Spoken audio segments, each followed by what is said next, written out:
MG9 news. JBRC college Christ church JBRC Kamaram వారి ఆధ్వర్యంలో అన్నదానం ఆర్థిక సాయం అందజేయడమైంది.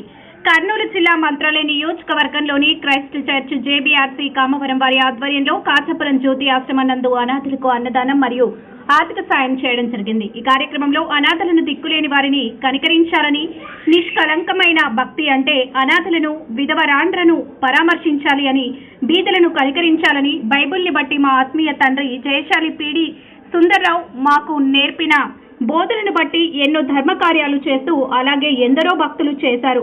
అదే బాటలో మేము నడుస్తూ భవిష్యత్తులో ఇలాంటి కార్యక్రమాలు ఎన్నో చేస్తామని, ఇప్పటికే ఏఐటీసీసీ ద్వారా ఎన్నో రాష్ట్రాలలో ప్రాంతాలలో ఎన్నో సేవా కార్యక్రమాలు చేస్తున్నామని CBT principal Mantralayam M Raraju అలాగే Kamavaram JBRC coordinator P Ravindra మాట్లాడారు.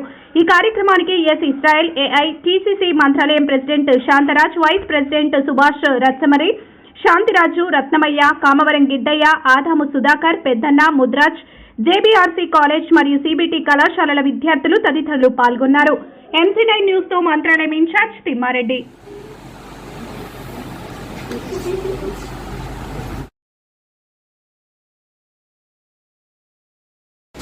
జ్యోతి ఆశ్రమం నందు ఈరోజు ఇంత చక్కగా నాన్ వెజ్ తో కూడినటువంటి అన్నదాన కార్యక్రమాన్ని మేమందరం ఇలా చేయగలిగాము అంటే మరి జేబీఆర్సీ క్రైస్ట్ చర్చ్ కామవరం స్త్రీల సమాజం వారి యొక్క ఆధ్వర్యంలో సహోదరులందరూ కలిసి ఇంత గొప్పగా ఈ యొక్క ఆశ్రయం నందు అన్నదాన కార్యక్రమాన్ని ఇంత జయశాలి శ్రీ పీడి సుందర్ గారి యొక్క శిక్షణ స్ఫూర్తితోనే ఈ యొక్క కార్యక్రమాలు సుమారు భారతదేశ వ్యాప్తంగా 8 రాష్ట్రాలలో మరి ఇలాంటి ఎన్నో కార్యక్రమాలు ఏఐటీసీసీ ద్వారా చేస్తూ ఉన్నాము.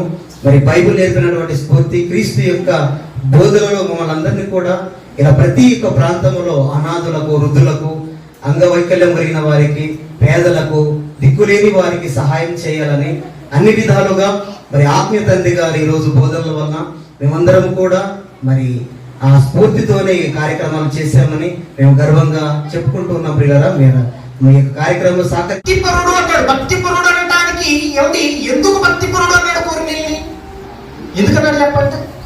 ఆయన ప్రార్థన చేసేవాడు అన్నాడు. ప్రార్థన చేసేవాడు కనుక భక్తిపరుడు అన్నాడా?